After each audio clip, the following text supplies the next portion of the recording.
Saya akan menyampaikan amalan wanita saat haid di bulan Ramadan. Yang pertama adalah berzikir. Berzikir merupakan amalan ibadah yang dianjurkan siapapun dan kapanpun. Jenis-jenis zikir pun ada banyak. Wanita yang sedang haid bisa mengucapkan berbagai kalimat thayyibah seperti tasbih, tahmid, takbir, tahlil, dan lainnya. Selama dalam keadaan haid, wanita diperbolehkan berzikir dan tetap menyebut asma Allah Subhanahu wa Ta'ala. Yang kedua adalah berdoa.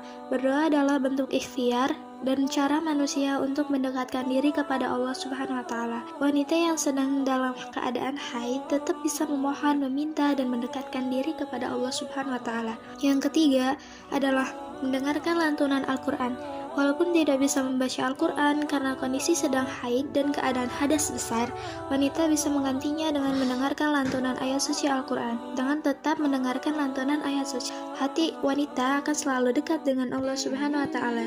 Ini sesuai dengan hadis riwayat Ibnu Majah dari Aisyah radhiyallahu anha. Ia berkata, Rasulullah SAW meletakkan kepalanya di pangkuanku saat aku sedang haid dan ia membaca Al-Quran. Yang keempat adalah bersolawat. Salawat adalah bukti cinta manusia kepada Allah dan Rasul-Nya.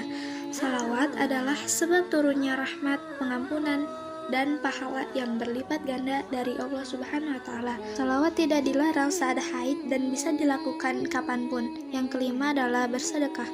Bersedekah merupakan amalan yang mudah namun pahalanya cukup besar, seperti memberi santunan kepada fakir miskin, anak yatim, hingga hanya menebar senyuman kebaikan. Dalam hal bersedekah, Rasulullah SAW juga menyerukan dalam sebuah hadis yang diriwayatkan oleh Imam Muslim. Wahai kaum wanita, bersedekahlah kamu dan perbanyaklah istighfar, karena aku melihat kaum wanita lah yang paling banyak menjadi penghuni neraka.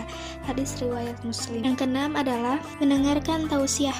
Dengan mendengarkan tausiah dapat mendekatkan diri kita kepada Allah Subhanahu wa Ta'ala. Yang ketujuh adalah menuntut ilmu. Menuntut ilmu merupakan amalan penuh pahala bagi wanita saat haid. Aktivitas menuntut ilmu tidak dibatasi dengan kondisi, usia, dan waktu. Lebih utama yaitu ilmu yang mendekatkan diri kepada Allah Subhanahu wa Ta'ala. Imam Muslim mencatat hadis tentang keutamaan orang yang sedang mencari ilmu. Barang siapa menempuh suatu jalan untuk menuntut ilmu, niscaya Allah Subhanahu wa Ta'ala menunjukkan jalan menuju surga baginya. Hadis riwayat Muslim. Yang kedelapan adalah membaca atau mengamalkan Asmaul Husna. Membaca Asmaul Husna dapat meningkatkan kita tentang nama-nama Allah yang istimewa dan luar biasa. Dengan menghafalkan Asmaul Husna, kita juga bisa merasa dekat dengan Allah Subhanahu wa Ta'ala. Yang kesembilan, menyampaikan atau berdakwah.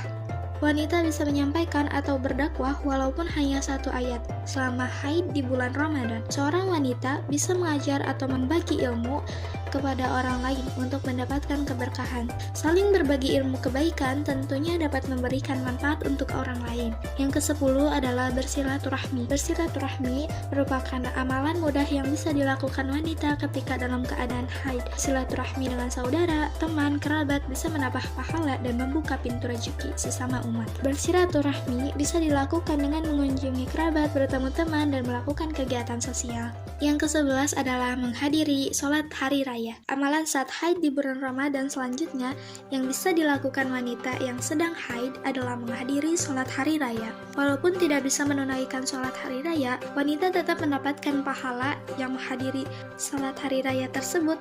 Wanita yang sedang haid disunahkan untuk duduk di belakang, menjauhi tempat sholat, dan mendengarkan khutbah. Itulah 11 amalan yang sudah disampaikan dan bisa dipraktikkan.